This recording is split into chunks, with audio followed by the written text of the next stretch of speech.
Agora é hora de falar com Deus. Momento de oração. A paz de Jesus, meu irmão, minha irmã, família, você que está em casa, no trabalho, no carro, você que parou um minutinho para ouvir a palavra de Deus, cumprimento você com o shalom do Senhor, que a paz esteja no teu coração, na tua vida, na tua mente, nas tuas emoções, nas suas escolhas. É isso que eu desejo para você nesta noite.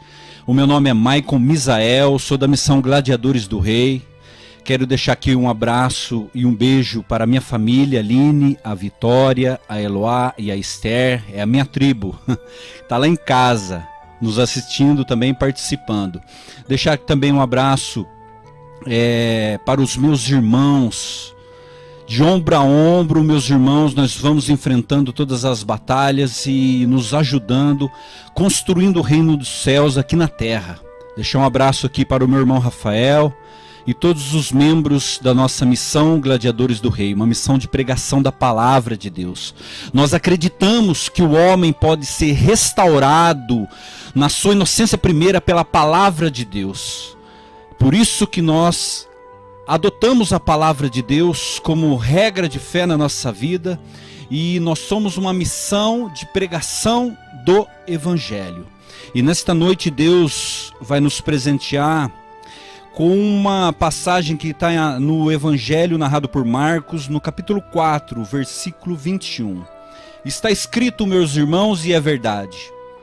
Dizia-lhe ainda: traz-se porventura a candeia para ser colocada debaixo do alqueire? Ou debaixo da cama? Não é para ser posta no candeeiro? Porque não há outro, ou que há oculto, que não deva ser descoberto? Nada secreto que não deva vir ao público? Se alguém tem ouvidos para ouvir, que ouça. Ele prosseguiu: atendei ao que ouves. Com a medida com que medirdes, vos medirão a vós. Ainda que vos acrescentará, pois ao que tens lhe será dado, e ao que não tens será tirado até o que não tens. Até aqui, palavras da nossa salvação. Glória a vós, Senhor. Quando nós olhamos para esta passagem bíblica, a qual foi narrada por Marcos, Marcos foi discípulo de Pedro. Então, basicamente, o Evangelho, sabemos que a nossa igreja, ela tem duas linhas, a linha petrina e a linha paulina. A linha que segue mais a Pedro, ao Evangelho de Pedro, a doutrina que Pedro pregava, todas vinham de Cristo. Mas, especificamente, as duas vertentes que traz as veias, as artérias do Evangelho da igreja, a linha petrina e a linha paulina. Então esse Evangelho de Marcos, na verdade, ele sai da boca de Pedro. Ele sai dos ensinamentos de Pedro, que na segunda viagem do apóstolo Paulo, ele não quis levar João Marcos, porque na primeira viagem ele abandonou, no meio do caminho. Então na segunda ele se opôs a levar Marcos. Então Marcos volta a Jerusalém e ele ali cresce espiritualmente aos pés de Pedro. Por isso que a linha de Marcos é uma linha petrina. E quando nós vemos essa passagem, nós vamos olhar um pouco aqui no capítulo 4, no versículo 1, vai dizer que tinha uma multidão à beira do mar e o Senhor ensinava. Ele ensinava as pessoas que ali estavam, aquela multidão à beira do mar. Era tão grande a multidão que ele foi obrigado a entrar dentro do barco, e quando ele entra dentro do barco, ele afasta o barco dali da beira do mar, da praia, para pegar uma distância, para que a sua voz ecoasse de uma maneira mais eficaz, para aqueles que estavam na praia ouvissem a mensagem a qual aquele que estava pregando, que era o próprio Cristo. Quando nós olhamos essa passagem especial, a qual o Senhor nos fala, ele fala das parábolas do reino. É interessante que aqui é o reino, e quando nós pensamos em reino, nós pensamos no reino de Deus e na nossa salvação. E pensando na nossa salvação, nós vamos para o primeiro livro da Bíblia, o livro de Bereshit, o livro de Gênesis, aonde Deus criou o homem e a mulher dentro dele, e depois ele fez o homem de um barro, de uma matéria palpável. Daí depois ele soprou aquilo que ele criou dentro daquilo que ele fez, que toma espaço e tempo. Ele criando dentro dele, criou espiritualmente o homem e a mulher dentro dele. Depois ele fez, o verbo fazer e o verbo criar no hebraico são diferentes. Então quando ele criou o homem e a mulher dentro dele, o homem e a mulher foi criado dentro de Deus. Depois ele fez, ele usou um outro verbo, o verbo bara e o verbo asa, o verbo fazer. Ele pegou daquele barro, ele fez, ele moldou um boneco, e aí ele soprou na narina daquilo que ele fez, aquilo que ele criou dentro do homem. E aí o homem teve vida, aí o homem teve fôlego de vida. É interessante que quando nós falamos em salvação e quando nós falamos em reino de Deus, nós pensamos, basicamente nós entramos no livro de Gênesis e nós vamos encontrar aquilo que nós perdemos. É interessante que Adão e Eva estavam no paraíso de delícias e ali eles perderam aquilo que é o nosso bem maior, que se chama eternidade. Meus irmãos, nesta noite, Deus quer falar de eternidade para mim e para você. Aquilo que foi perdido lá no Gênesis, onde Deus colocou o homem e a mulher para reinar no Gênesis, onde ele tinha 100% da sua inteligência, onde ele tinha ali a vida eterna, eles não padeciam, eles não tinham fome, ali eles viviam harmoniosamente, e o Deus Pai vinha na virada da tarde e se entretia com Adão e Eva. Mas Deus colocou um limite, e eles, ultrapassando o limite, eles pecaram, eles quebraram o mandamento, que não era para tocar naquela árvore, e eles tocaram, eles quebraram o mandamento. Quebrando este mandamento, eles foram expulsos daquele paraíso de delícias. Sendo expulsos do paraíso de delícias, eles perderam a eternidade, e assim veio a morte para a nossa vida, veio as enfermidades para a nossa história, veio o limite, veio a idade, veio a fome, veio a nudez, e veio umas centenas de coisas que veio cometendo o homem. Daquele dia em diante, o homem começou a padecer, o homem começou a sofrer, e o pecado entrou no mundo pela desobediência do primeiro homem e da primeira mulher. Eles perderam a eternidade. É interessante que muito tempo depois, Deus usando profetas, reis, Deus usando homens que vieram julgar no tempo dos juízes, julgar a terra, julgar o povo de Israel. Mas assim, Deus já estava tudo planejado no coração de Deus. Antes de Deus criar o homem e a mulher, Deus já tinha crucificado o seu próprio filho, pela sua onisciência, pela sua onipotência. Ele criou o homem, e ao mesmo tempo ele já tinha o resultado. Ele também crucificou a Cristo. Porque para Deus não tem tempo. O antes, o agora e o depois, para Deus é a mesma coisa. Está tudo sob o controle das mãos dele. Nada foge do controle da mão de Deus. E quando Eva e Adão perderam no paraíso de delícias, onde não tinha esforço, onde era tudo mais fácil, onde era tudo belo, eles perderam a eternidade. Deus escolheu uma mulher chamada Maria, aonde ele colocou de volta a eternidade no ventre daquela mulher. Pelo sim que ela disse, Deus colocou pelo Espírito Santo o seu único filho dentro do ventre daquela mulher, e ela trouxe de volta para nós a eternidade. A primeira vinda de Cristo é para trazer a eternidade dentro do coração do homem. Muitas pessoas falam assim: a segunda vinda de Cristo. Não tem segunda vinda de Cristo. Teve a primeira vinda para implantar o reino de Deus no coração do homem. E ele foi ensinando primeiramente os seus discípulos, os seus apóstolos. Segundamente, aqueles que abraçaram a fé, que chega até nos dias de hoje, até neste momento que eu estou falando contigo agora. Deus usou de uma mulher de 13 a 14 anos, pelo sim dela, para trazer a eternidade para a minha vida e para a sua vida. Nós tínhamos perdido a eternidade, nós estamos fardados ao pecado, ao fracasso e ao inferno, mas a Virgem Maria, pelo seu sim, trouxe para nós a eternidade novamente e apresentou para o mundo o reino de Deus através do Filho do Deus vivo, chamado Jesus Cristo de Nazaré. Ele veio, ele andou no meio de nós, ele formou seus discípulos, ele implantou o reino de Deus dentro do coração do homem, meu irmão, dentro do nosso coração. Primeiramente, ele implantando o reino de Deus dentro do nosso coração, implantando a sua doutrina. Não mais vivemos pela lei, não que ele veio para abolir a lei, não, mas ele veio dar cumprimento à lei, ele veio dar cumprimento ao que diziam os profetas, ao que dizia o profeta messiânico chamado Isaías no capítulo 53. Ele veio trazer o cumprimento da lei, mas ensinando que a lei tem que passar pela misericórdia. Ele veio nos ensinar o que é arrependimento. Ele veio nos ensinar a chamar Deus de Pai. É por isso que nós, quando na primeira vinda de Cristo, implantando o reino de Deus dentro do nosso coração, nós começamos a viver o céu na terra.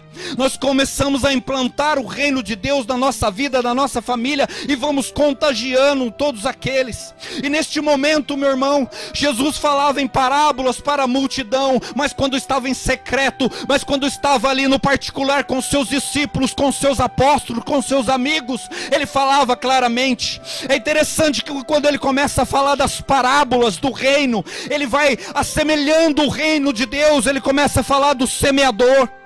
Quando nós olhamos aqui para a passagem do semeador, ele diz que diante o homem saiu para semear. E semeando, ele semeou à beira, algumas sementes caíram à beira do caminho. E essa semente, à beira do caminho, elas não produziram por nada, elas nem germinaram, porque veio Satanás e as tomou. A parábola diz que os pássaros as comeram, porque estava à beira do caminho, não tinha terra fértil, não tinha profundidade. A segunda, ele vem falar que as sementes foram jogadas em terrenos pedregosos, e essas receberam com alegria, mas não tinha raiz em si mesma, nem tinha terra, nem tinha substância, nem tinha vigor e nem tinha preparo. Então as sementes, elas germinaram, mas elas não vingaram. Porque quando ele faz essa semelhança, quando ele lança a semente cai em terreno pedregoso, é um homem que recebe a palavra de Deus com alegria, mas não tem substância, mas não tem preparo, mas não tem, é só uma empolgação de primeiro momento. Você vê que muitas vezes as pessoas, nós que fazemos retiros, proporcionando retiro para jovens, para adultos, grupo de oração, nós vemos muitas vezes, faz todo aquele trabalho, muita gente envolvida, nós nos esforçamos, oramos, jejuando ali para ter uma resposta, um direcionamento de Deus, e faz um retiro, um encontro para 200, 300 jovens, e muitas vezes, sabe quantos jovens realmente vão ter um encontro e vão frutificar? 3 ou 4 no máximo. Muitas vezes naquele momento as pessoas choram, os jovens choram, ou um retiro adulto mesmo, as pessoas ali, ela tem um encontro talvez emocional, mas se ele não tiver raiz, mas se não tiver constância, mas se não tiver uma procura, não vão dar em nada, não vão produzir. Porque quando ele assemelha o terreno pedregoso, ele está falando que quando vem as tribulações e as perseguições por causa da palavra de Deus, eles tropeçam e caem. É assim muitas vezes na nossa caminhada, meu irmão. Quando nós abraçamos a fé, nós vivemos pela empolgação, nós vivemos ali aquele impacto de Deus, uma transformação, como uma metanoia, uma mudança de vida, nós recebemos aquele impacto. Mas depois disso, se nós não perseverarmos, se nós não buscarmos, quando eu olho para Mateus capítulo 7, diz: entrai pela porta estreita, porque largo e espaçoso é o caminho que conduz à perdição, e são muitos porque aí entram. Apertado, porém, é o caminho que conduz à vida, e são poucos os que o encontram. Entenda, meu irmão, que a primeira palavra, no primeiro versículo diz que é largo o caminho, e são muitos que aí entram. Entrar, todo mundo pode entrar. É como a porta da igreja, é como um coração de mãe. Todo mundo pode entrar na igreja. Gente boa, gente má, gente com boas intenções e má intenções, gente honesta, gente desonesta. Mas pela porta da igreja todo mundo entra. Mas quando fala da porta estreita, ele não fala mais o verbo entrar. Aplica-se, Mateus aplica o verbo encontrar. É por isso que eu falo para você, o terreno pedregoso, ele não tem muita terra, ele não tem substância, ele não tem alicerce, então não vinga por muito tempo. Aquela semente, ela vai germinar, mas logo ela vai morrer. Por quê? Porque ela não procurou, meu irmão. No primeiro momento nós entramos, abraçamos a fé, é a conversão que vem ali através daquele encontro, daquele retiro. Mas depois, meu irmão, nós não vivemos mais por aquela emoção, nós vivemos pela fé. Sai aquela quando queima o coração, não sinto mais aquele amor, aquele primeiro impacto, aquele primeiro amor de Deus. Nós começamos a viver pela fé, e viver pela fé, meu irmão, é como andar de olhos vendados em terrenos difíceis. Nós temos que confiar totalmente em Deus, nós temos que buscar. A Bíblia diz no Evangelho de Mateus, capítulo 7, que diz que nós temos que encontrar, nós temos que aplicar força, entusiasmo, nós temos que aplicar nossa resistência, a nossa mocidade, nós temos que aplicar tempo, meu irmão. É isso que as pessoas não têm. O mundo de hoje, eles pregam o imediatismo agora. Eu quero ser curado agora, eu quero que a restauração da minha casa chegue agora, eu quero uma vida nova agora, eu quero uma restauração na área financeira agora, eu quero tudo para já. É como que Deus fosse ali um caixa eletrônico, onde a gente passa o cartão e nós já recebemos. Mas nesta noite Deus vem falar conosco para que nós tenhamos persistência, para que nós tenhamos força, para que nós busquemos ao Senhor. Não basta fazer somente um encontro, nós temos que caminhar com o Senhor, nós temos que caminhar segundo a palavra dEle, nós temos que caminhar com Ele, e muitas vezes, meu irmão, quando ficar muito difícil, deixar Ele te carregar. É por isso que é Deus conosco, Emanuel. Deus conosco não é Deus andando ao nosso lado, é Deus nos carregando. E a terceira, a palavra diz assim: outros ainda recebem a semente entre espinho. Ouve a palavra, mas as preocupações do mundo, as ilusões, as riquezas, as múltiplas cobiças sufocam. Hoje muitas vezes nós pensamos em ter. Na verdade a sociedade hoje prega que nós temos que ter. Nós temos um celular, mas um celular você tem que ter o melhor. Você tem que ter um iPhone do último que saiu. O seu carro está andando, tá bom, tá levando a sua família, não, mas você merece mais. Você tem que ter mais. A sua casa está boa, a sua casa está acomodando a sua família, não, você merece mais. Nós temos que ter mais. A sociedade prega um consumo acumulativo. É por isso que as preocupações do mundo, quando a semente é lançada nesta terra, ela não frutifica, porque nós não deixamos a providência de Deus. Lembramos dos nossos irmãos lá no deserto, quando saiu de 430 anos de cativo no Egito. Moshe Avino e Moisés liderando aquele povo. Eles andaram 40 anos no deserto, e 40 anos o povo estava murmurando: eu tenho sede. Deus deu autoridade a Moisés, e ele toca na rocha, a água sai. Eu tenho fome. Deus faz cair o maná do céu. Olha que interessante, quando o maná cai do céu, o maná é uma palavra meio egípcia, meio grega, que significa: o que é isto? Ele, segundo os judeus, ele tinha um cheiro, um aroma de baunilha.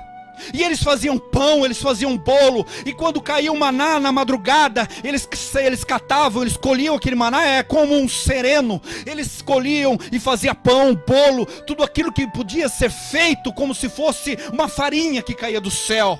Ali eles faziam, só que havia uma regra. Aquela providência era para aquele dia, era somente para aquele dia.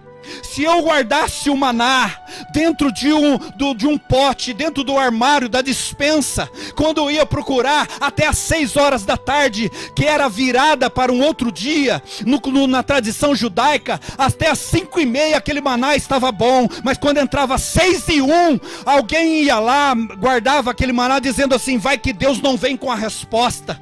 Talvez você está esperando uma resposta de Deus, talvez você está esperando uma providência de Deus, talvez você está esperando uma cura de Deus, talvez você está esperando uma restauração da tua casa da parte de Deus, talvez você está esperando um emprego, uma porta aberta para que você venha trabalhar e ser digno com o teu trabalho, sustentando você e tua casa. Talvez você venha buscando aqui um aprofundamento com Deus, talvez você não ouve Deus há muito tempo. Eu sinto no meu coração que tem muitas pessoas que não fazem experiências com Deus e buscam somente na letra. A letra mata, mas o Espírito de Deus vivencia dentro de nós, nos faz levantar pela manhã.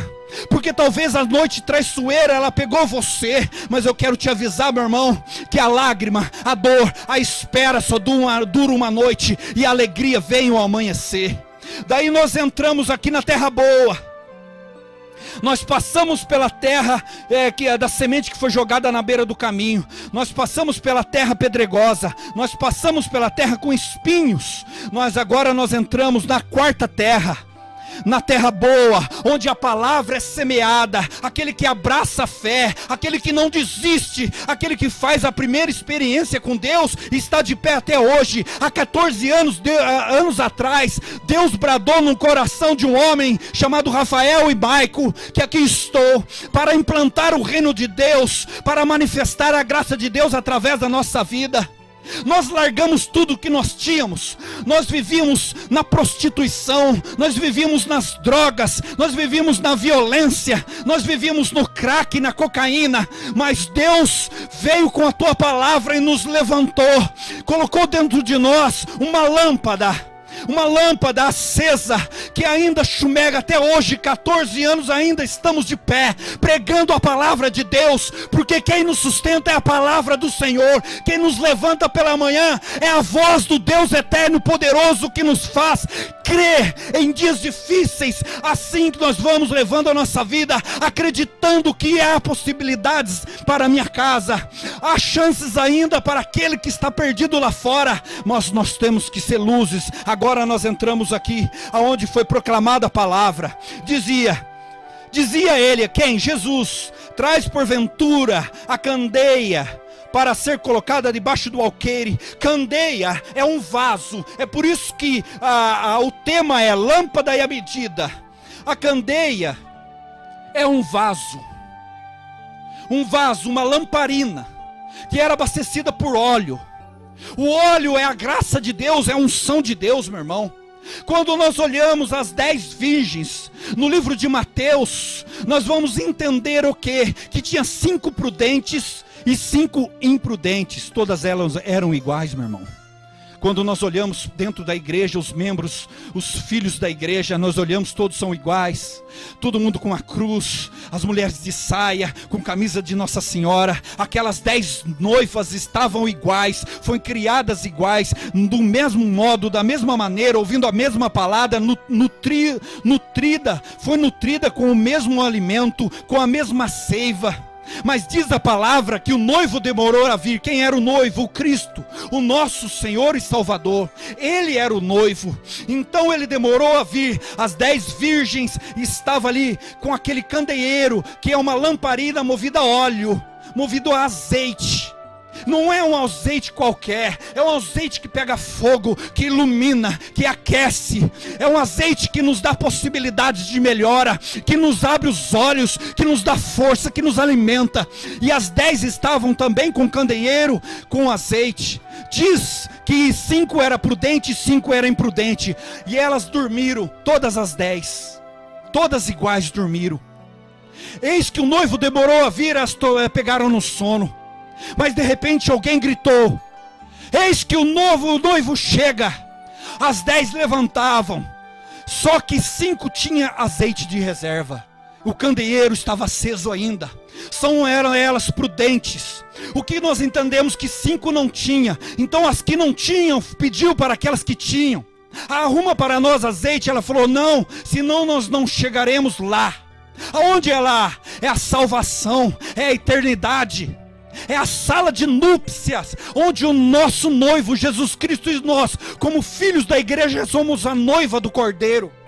E naquele momento ela falou: vai buscar a cidade. E elas foram comprar. E as 5 prudentes, que tinham azeite de reserva, encheram o seu candeeiro, encheram ali. Elas foram iluminando o caminho e entraram. E a Bíblia diz que elas entraram dentro da sala de núpcias, onde o noivo estava. E a porta foi trancada. De repente chegou as 5 imprudentes querendo entrar, mas a porta estava trancada. Eu quero dizer para você o que o Senhor brada no meu coração: rapidamente, meu irmão, minha irmã, vai buscar azeite. Rapidamente enche a tua botija de azeite da graça de Deus, de unção. Faça experiências com Deus. São as experiências com Deus que vai te sustentar nos dias difíceis. Não é o tanto que você sabe de Bíblia, não é o tanto que você entende de catecismo, não é o que você sabe da história da igreja, da vida dos santos, não é o que você sabe do compêndio da igreja, não é o que você compreendeu das encíclicas dos papais, não é. São as experiências que você faz no particular com Deus. Aquelas mulheres fizeram experiências com Deus e carregaram azeite de reserva. Então a Bíblia diz aqui: porventura a candeia pode ser colocada debaixo do alqueire. Alqueire é uma medida de terra. Ele está dizendo: candeia é o próprio Cristo. Como diz em Mateus capítulo 5, Ele é a luz do mundo. Ele é a própria candeia. Ele foi a primeira candeia que saiu de dentro do ventre de Nossa Senhora. A luz divina, a luz da graça, a luz que veio iluminar aqueles que estavam nas trevas. Ela veio saindo do ventre de Maria e veio iluminando a consciência. Os judeus pensaram que o Salvador viria sobre um cavalo branco com uma espada e destronar Roma, que massacrava Israel pelos seus impostos.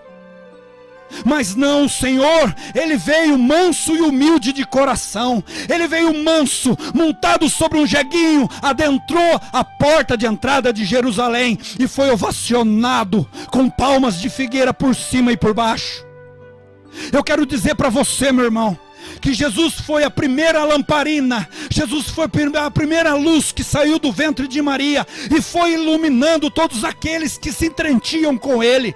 Quando nós nos envolvemos com Deus, quando nós fizemos experiências com o Senhor, Ele coloca dentro de nós a fagulha divina, Ele coloca a eternidade de volta. Ele veio relembrar dentro do nosso coração que nós não somos desse mundo, que nós pertencemos à eternidade, que a eternidade está dentro de nós. Então Ele implantou o reino de Deus, foi o primeiro luzeiro, e depois Ele foi incendiando os discípulos, os apóstolos, e depois foi toda a igreja, e pela sucessão apostólica, chegando até nós, até os nossos bispos e padres, e até os leigos. Nós somos inflamados por este amor, por esta luz. Agora, eu recebi a palavra de Deus, eu fui impactado pela palavra de Deus, eu começo a ser luz para o mundo, eu começo a ser sal para o mundo, para dar sabor e conservar, eu começo a ser luz para clarear aqueles que estão nas trevas. Mas se acha justo, meu irmão, minha irmã, eu que recebi o Senhor, eu que estou numa vida nova, eu guardar tudo isso, eu guardar esta pedra preciosa, esse bem maior, debaixo da cama? A cama é sinônimo de preguiça, é sinônimo de dormição, é sinônimo de paralisia.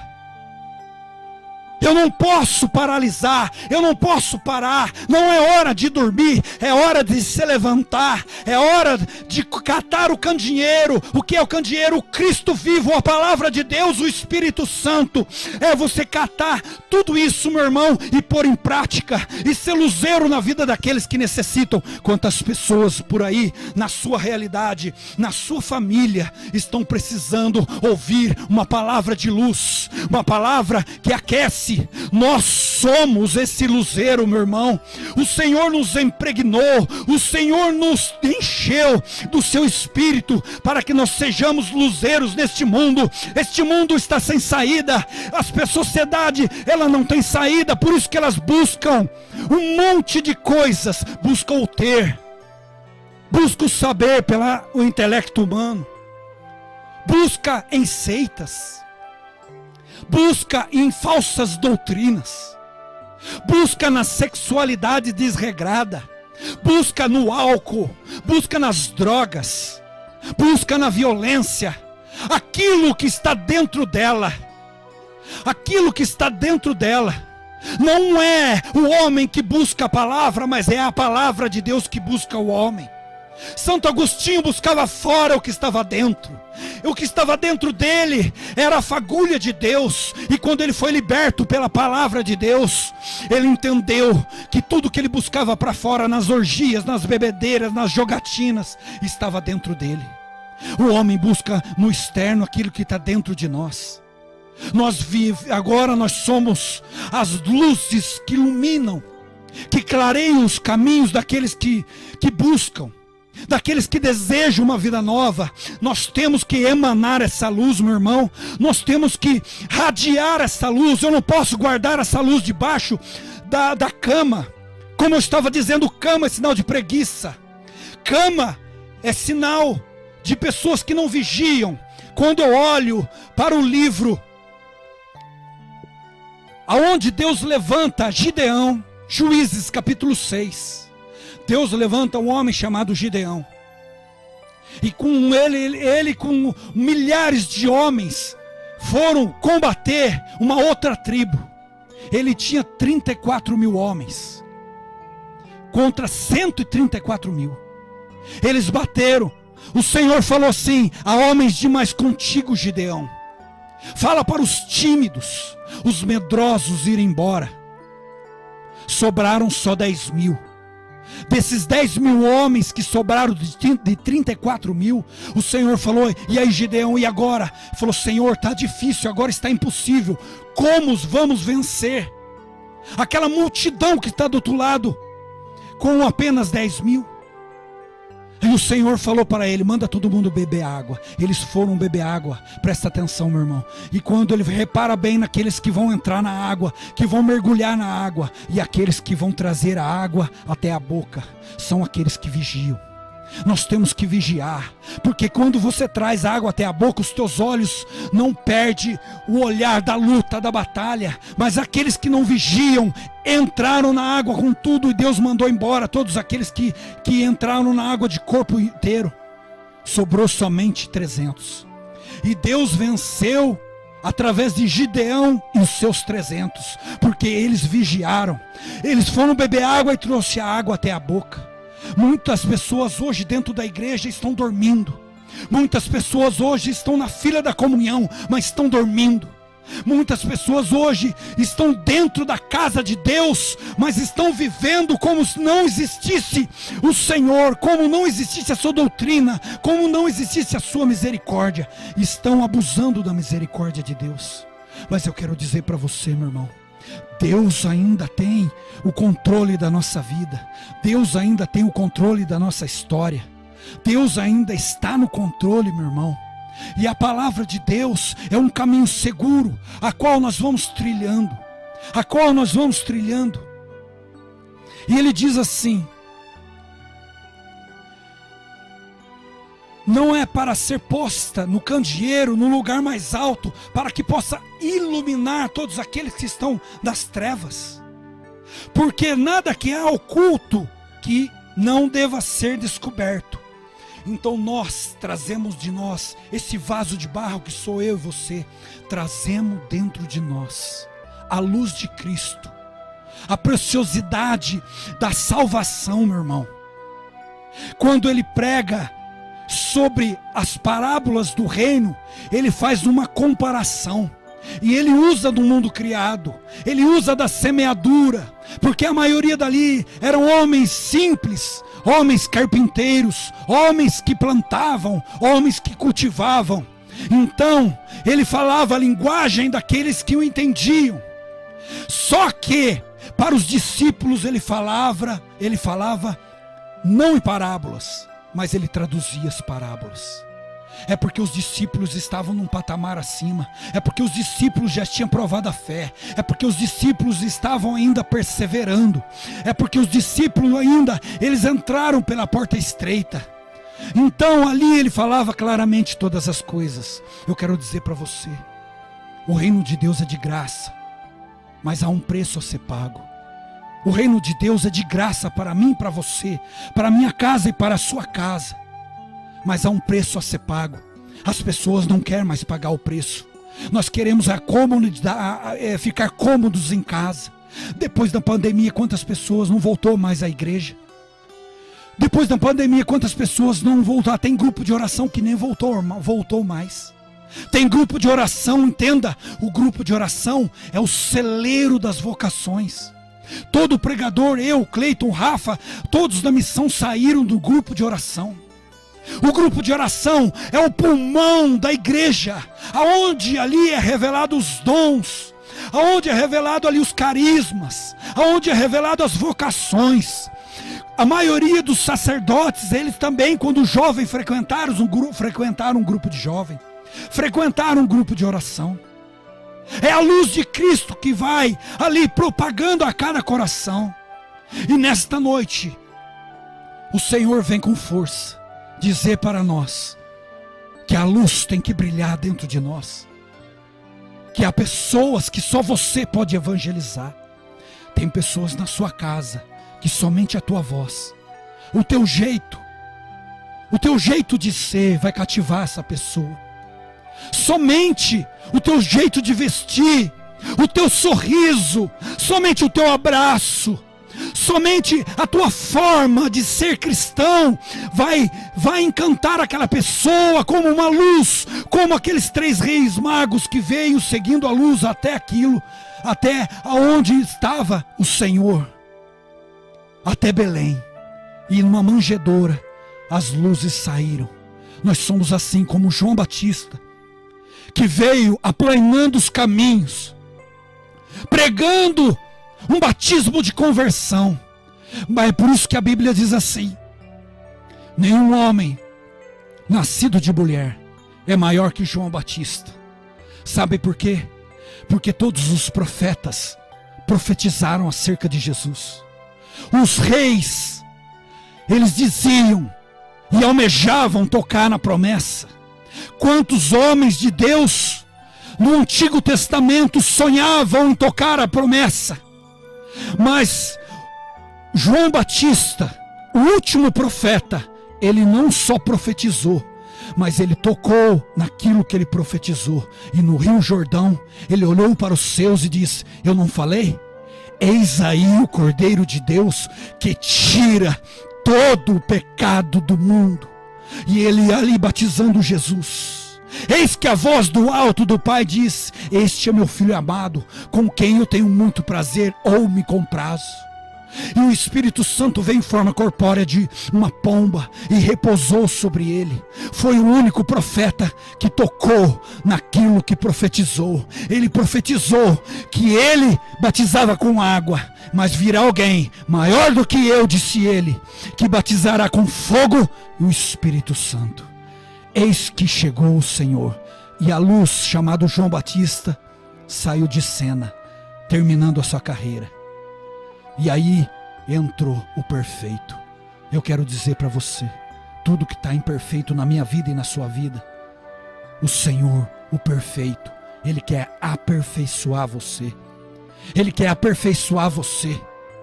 Como o apóstolo Paulo diz ao seu menino, ao seu aluno Timóteo, na sua segunda carta, dizendo assim: suporta comigo, Timóteo, a dureza, suporta comigo o bom combate, aguenta comigo os trancos, aguenta comigo a dureza de pregar o Evangelho. Pregar o Evangelho, meu irmão, é suportar as injustiças, é suportar você ser caluniado, ser julgado, você ser vilipenteado por tantas pessoas, porque aqueles que estão fora, É fácil criticar. Ah, a igreja é isso, o pregador é aquilo, o padre é isso, o ministro é isso, o coordenador é aquilo. Mas é muito fácil você criticar. Então por que nós não entramos e fazemos a diferença? Então por que nós nos colocamos à disposição da igreja do Senhor e deixamos a luz de Cristo brilhar na nossa vida para que nós possamos ser sinal da presença de Deus para alguém, ser sinal da presença de Deus para aqueles que estão caídos, necessitando de um abraço, de uma palavra, de um olhar. Nesta noite, o Senhor, Ele vem nos dizer: não esconda-me debaixo da sua preguiça da cama, não esconda-me. Quando diz aqui alqueires, é uma medida. Quanto você tem experimentado de Deus?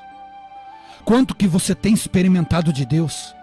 Será que a sua vida é só isso, somente essa mixaria? Será que a minha vida somente é só isso, essa mixaria? Não, quanto mais você vai buscando a Deus, mais você vai sendo preenchido. Quanto mais você busca o Senhor, mais você vai sendo libertado das amarras deste mundo, e você vai deixando o mundo. É interessante que no primeiro momento, no primeiro impacto, nós deixamos o mundo.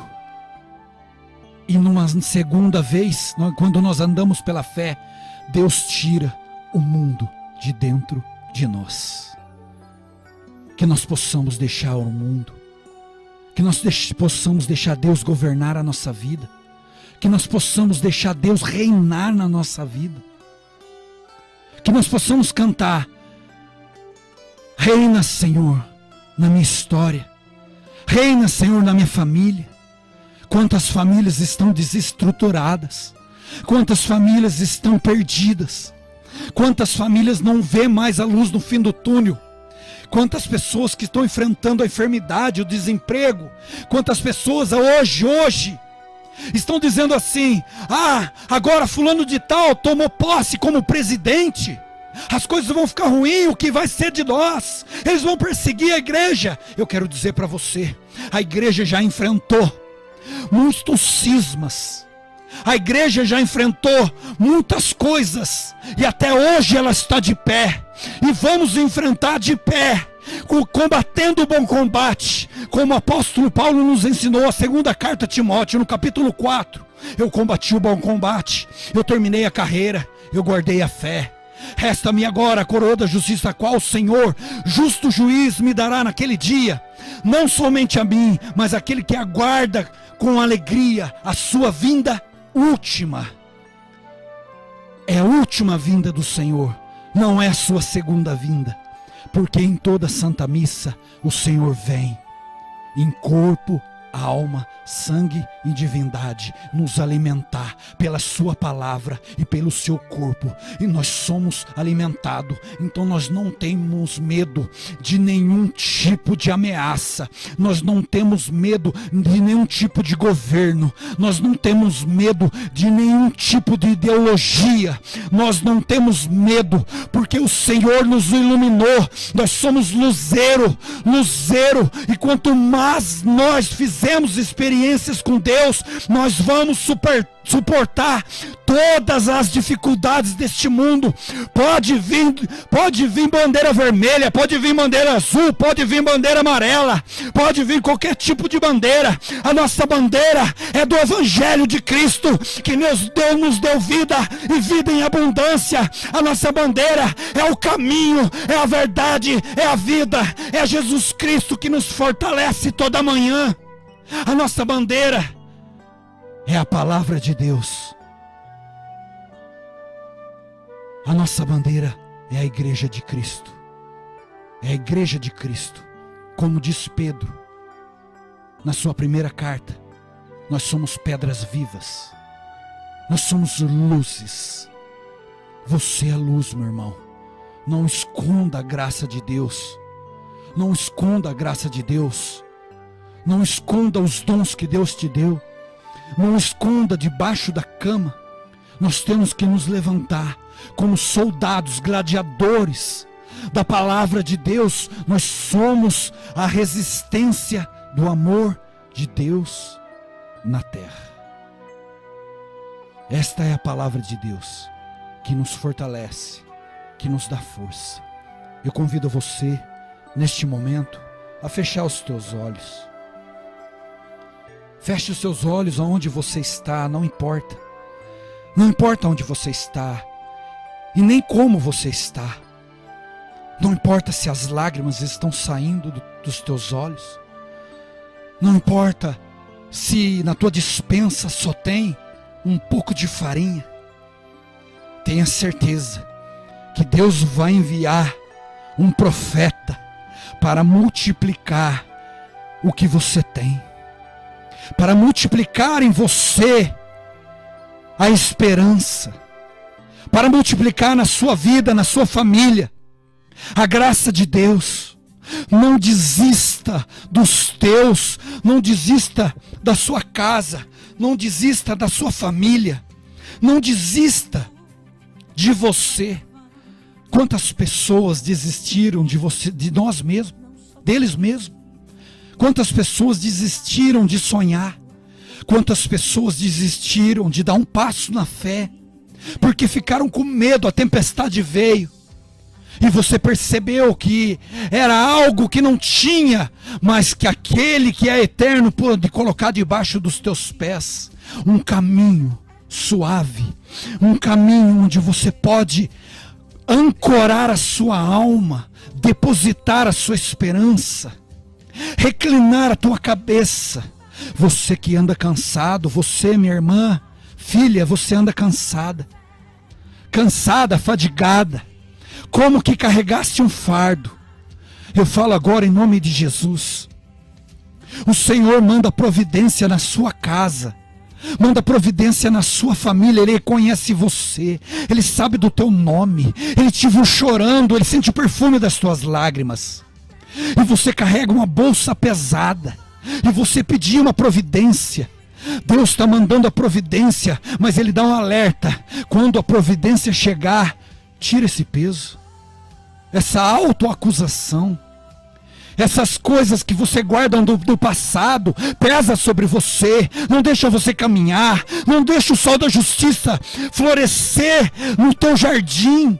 Deixa o passado para trás, deixa os mortos enterrarem seus mortos. Olhe para frente, filha, olhe para frente, que Deus tem para você. Deus não olhou o teu passado e nem sequer o teu presente. Quem olha o teu passado é o inimigo, que tenta jogar no teu presente aquilo que você foi lá atrás.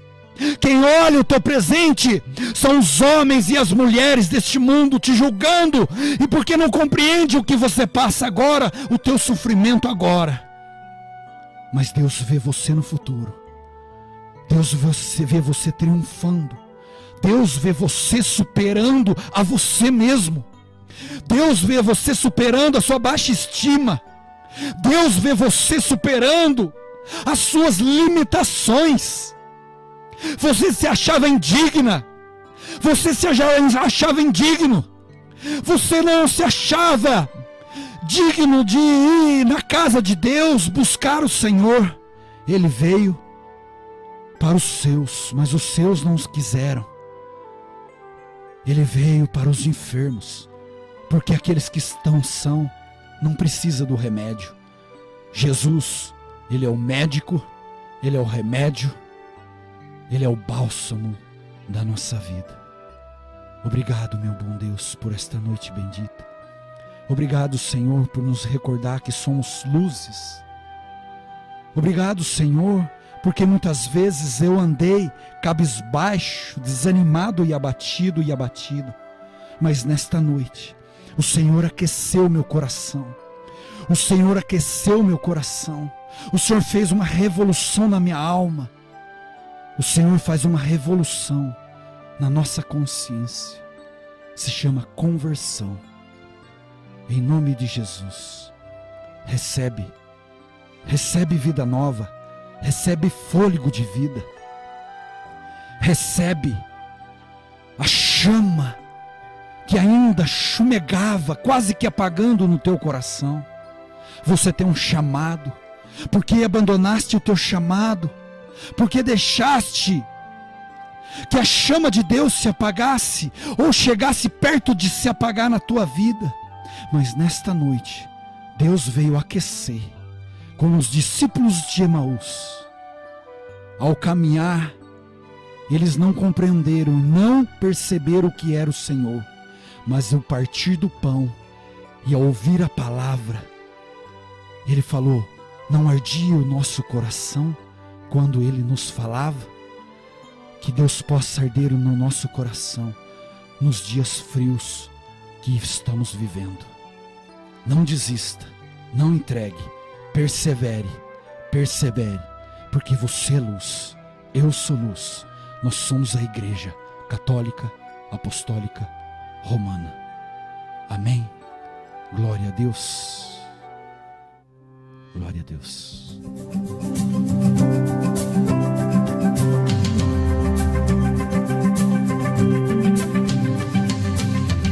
A glória deste mundo é glória vã. Busco o eterno, não sou daqui.